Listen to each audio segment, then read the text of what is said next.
Episode की शुरुआत में हमें 2015 का सीन दिखाया जाता है जहाँ पर ही एक कैफे में होता है। जाओ उसके पास आती है जो कि कुछ अच्छी हालत में नहीं लग रही होती। ही उससे पूछता है कि क्या हुआ है, तो जाओ बताती है कि मुझे पास टाइम के नाइटमेयर्स आ रहे हैं। ही उसके हाथ पर स्क्रैच देखकर पूछता है कि ये किसने किया, तो वो टीयरी आइज के साथ बोलती है कि ये मैंने खुद किया है। मुझे कुछ भी समझ नहीं आ रहा है कि मैं क्या कर रही हूँ, लेकिन ये सब करने से मुझे रिलीफ मिल रहा है। ही अब उसे डॉक्टर के पास जाने के लिए कहता है, लेकिन वो उसे रिक्वेस्ट करती है वो उसके साथ चले। मैं अकेले नहीं जा पाऊंगी। ही पहले मना करता है, लेकिन उसके ऐसे हालत देखकर मान जाता है। सीन प्रेजेंट में आता है जहाँ ही उसे बोलता है कि तुम इस शो में क्यों आई थी, तो जाऊ बोलती है कि मैं इसमें तुम्हारी वजह से आई हूँ। तुम मेरे सबसे डार्क टाइम में मेरे साथ थे और तुमने मेरी इतनी हेल्प की, तो तुम्हें भी मान लेना चाहिए कि तुम मुझे पसंद करते हो। मैं किसी और को पसंद करता हूँ और तुम्हारे लिए मेरे अंदर कोई भी फीलिंग नहीं है। ये बोलकर वहाँ से चला जाता है। वहीं रू अपशिन के पास जाती है उसे बात करने के लिए, लेकिन वो बोलती है कि उसे अकेले रहना है। उसके बाद रू लूशिन के पास जाती है। यहाँ दोनों रेस्टोरेंट में होते हैं। लूशिन भी यहाँ पर अच्छी हालत में नहीं लग रहा होता। रू बोलती है कि मैं शिन के पास गई थी, सोचा था कि हम साथ में डिनर करेंगे, लेकिन वो अकेले रहना चाहती है। और फिर उसे पूछती है कि तुम्हें क्या हुआ है। यहाँ पर वो बताता है कि हमारे यहाँ किसी की फ्यूनरल सेरेमनी होने वाली है। रो पूछती है कि किसकी। इस पर लूशिन बताता है कि तुम्हारे डैड की, उनको कैंसर था और ऑपरेशन में कुछ कॉम्प्लिकेशन की वजह से ये हुआ। जो सुनकर वो शॉक और सैड हो जाती है कि आंखों में आंसू आ जाते हैं। रो बोलती है कि मैं थक गई हूँ, मुझे घर जाना है। इसके बाद हम 2015 का सीन देखते हैं जहाँ पर वो अपने हॉस्टल रूम में आती है और उसे एक पार्सल आया हुआ होता है। वो देखती है कि ये उसके डैड ने भेजा है, जिसमें एक वेडिंग कार्ड और वेडिंग इनविटेशन होता है। उसके डैड ने लिखा होता है कि तुम मेरी प्यारी बेटी हो, अभी मैं शादी कर रहा हूँ और मैं चाहता हूँ कि तुम मुझे माफ करके शादी में आ जाओ। तभी लूशियन का वीडियो कॉल आता है। इनविटेशन देकर उसे पूछता है, तो रो बोलती है कि मुझे किसी ने भेजा है, लेकिन मैं नहीं जाना चाहती। लूशियन उसे जाने के लिए बोलता है कि हमारी वेडिंग के लिए तुम्हें एक्सपीरियंस होगा। रो कुछ भी नहीं बोलती और कॉल कट करते इनविटेशन डस्टबिन में फेंक देती है।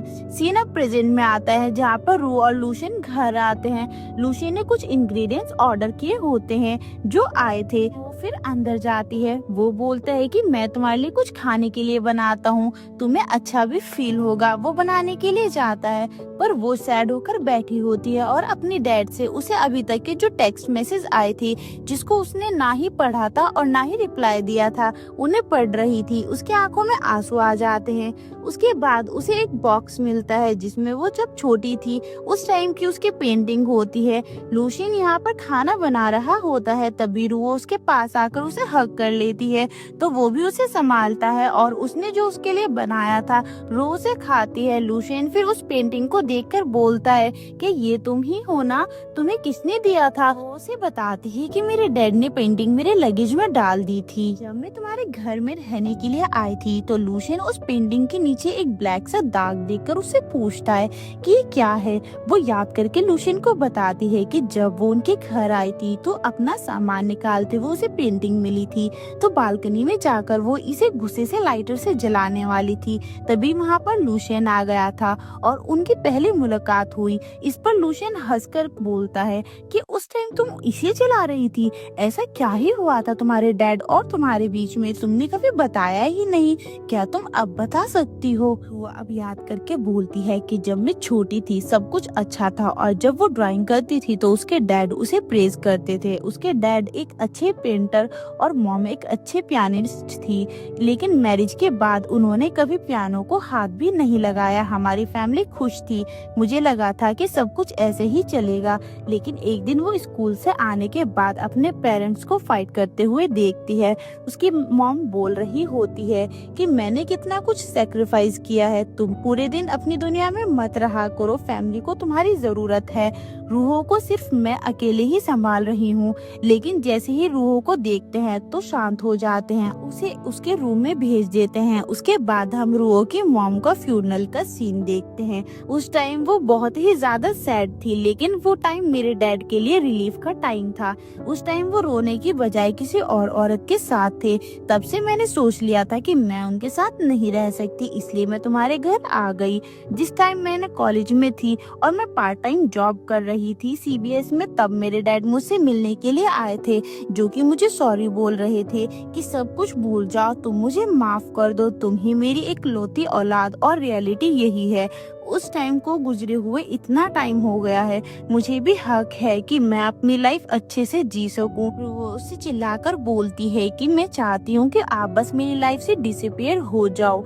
जो सब कुछ याद करके वो बोलती है कि वो पक्का मुझसे हेट करते होंगे, इसलिए अपने लास्ट टाइम में भी कॉल करके उन्होंने मुझे नहीं बताया कि वो कितने बीमार थे। मैं उनसे लास्ट टाइम मिल सकूं, लगता है मेरे पास चांस भी नहीं है उनसे माफी मांगने का। अगर मुझे पता होता कि वो लास्ट टाइम में है तो शायद मैं उनसे इतने हार्श तरीके से बात नहीं करती। तो लूशियन उसे बोलता है कि तुम एक चीज कर सकती हो, तुम्हारे डैड चाहते थे कि मैं उनके फ्यूनरल सेरेमनी में स्पीच दूं और तुम्हारा जो भी गिल्ट है वो दूर हो जाएगा। अगले दिन हम फ्यूनरल का सीन देखते हैं, जहाँ पर सभी लोग ब्लैक क्लोथ्स में होते हैं। और शो भी यहाँ पर आए हुए थे, जहाँ पर रो एक लड़की को देखकर बोलती है कि ये कौन है, मैंने इस रिलेटिव के बारे में रुओ से कभी भी नहीं सुना। इस पर शू बताता है कि वो रुओ की डैड की गर्लफ्रेंड है।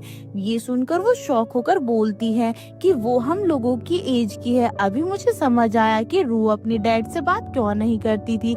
रू भी वहीं पर बैठी होती है, तभी लूशियन उसके पास आता है। उससे कुछ बोलना चाहता था लेकिन नहीं बोलता, सिर्फ उसे ये कहता है कि अगर तुम्हारे डैड जिंदा होते तब भी तुम ये स्पीच देती। रो बोलती है कि मुझे पता है कि तुम मुझे अच्छा फील कराने के लिए बोल रहे हो, लेकिन ऐसा कुछ भी नहीं हो सकता।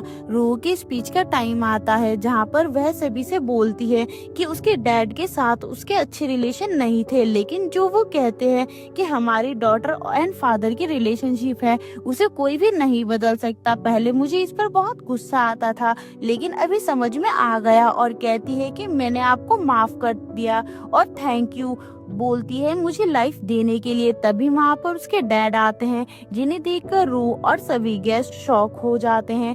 वे स्टेज पर आकर बोलते हैं कि मैं जानना चाहता था कि मेरी डेथ के बाद सभी कैसा रिएक्ट करते हैं, इसी वजह से मैंने ये किया और मैं बिल्कुल लास्ट टाइम में आने वाला था, लेकिन मेरी बेटी की बातें सुनकर मैं खुद को रोक नहीं पाया। और थैंक यू कि तुमने मुझे माफ कर दिया मेरी लाइफ के इस लास्ट चांस में। फिर से थैंक यू बोलता हूँ, जो कि रिजॉर्ट का ओनर है। उसने ये फ्यूनरल में मेरी हेल्प की और मुझे मेरी बेटी के साथ रिकॉन्साइल करवाया।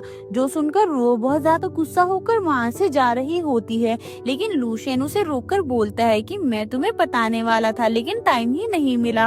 और वो कुछ भी नहीं सुनती कि तुमने भी मुझे धोखा दिया है। डैड भी उसे रोककर बोलते हैं कि तुम्हें कुछ और नहीं बोलना क्या, तो वो गुस्सा होती है। अब उसे सॉरी बोलते हैं कि मुझसे गलती हो गई, मैंने ये किया, लेकिन मेरे पास और कोई चांस नहीं था, मुझे माफ कर दो। तभी वहाँ पर एक लेडी आती है जो शैंक से बोलती है कि मैं तुम्हारी वाइफ हूँ तो तुम्हारे फ्यूनरल में कैसे नहीं आती। तभी पीछे से उसकी गर्लफ्रेंड आकर बोलती है कि इससे दूर रहो, लोगों के बीच में कुछ भी नहीं है। उसकी वाइफ बोलती है कि तुमने कहा था ना कि तुम ट्रीटमेंट के लिए जा रहे हो, लेकिन ये नई लवर लेकर आ गए, उसकी एज तो देखो। और ये दोनों फाइट करने लग जाती है, सभी उन्हें रोकते हैं। रो ये सब देखकर सैड होकर जा रही होती है, लेकिन उनकी फाइट में से कोई एक पर्सन माइक फेंकता है जो कि रो के सर में लगता है और वो वहीं पर फ्लैट हो जाती है। अगले सीन में अब रो हॉस्पिटल में उठती है। लूशियन भी वहीं पर होता है, जहाँ रो उससे पूछती है कि मैं यहाँ पर कैसे आई, तो बताता है कि गलती से फाइट में माइक तुम्हारे ऊपर आकर लग गया था। रो उसे बोलती है कि तुम्हें मेरे डैड के बारे में कब पता चला। इस पर वो बताता है कि आज सुबह जब मैं सब कुछ सेटअप देख रहा था कि ठीक से हुआ कि नहीं, तभी मैं तुम्हारे डैड और उनकी गर्लफ्रेंड से मिला। मैंने उन्हें मना किया था कि मैं तुमसे झूठ नहीं बोल सकता, लेकिन उन्होंने कहा कि उनकी तबीयत खराब रहती है और मैं कितनी कितनी बार रो से मिल पाऊंगा ये नहीं जानता, इसलिए प्लीज तुम मेरी मदद कर दो।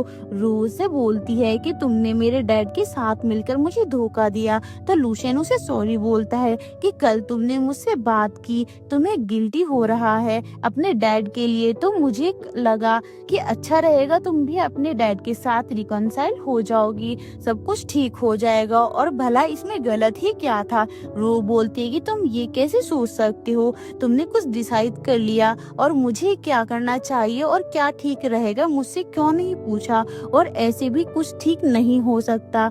बोलता है कि तुम्हारे डैड और मॉम की रिलेशनशिप अच्छी नहीं थी, इसका मतलब ये नहीं कि वो तुम्हारे डैड नहीं रहेंगे। रो से बोलती है कि मेरी मॉम की किसी डिसीज की वजह से डेट नहीं हुई थी, उनका मर्डर हुआ था, मेरे डैड ने मेरी मॉम को मारा था। लूशियन ये सुनकर शॉक हो जाता है और इसी के साथ हमारा ये एपिसोड यहीं पर खत्म हो जाता है। तो गाइस ये थी आज की वीडियो एंड आई होप आप लोगों को ये वीडियो पसंद आई होगी। तो वीडियो को लाइक करके चैनल को सब्सक्राइब जरूर कीजिएगा। आपसे फिर मिलते हैं इस ड्रामा के अगले एपिसोड में, तब तक के लिए गुड बाय।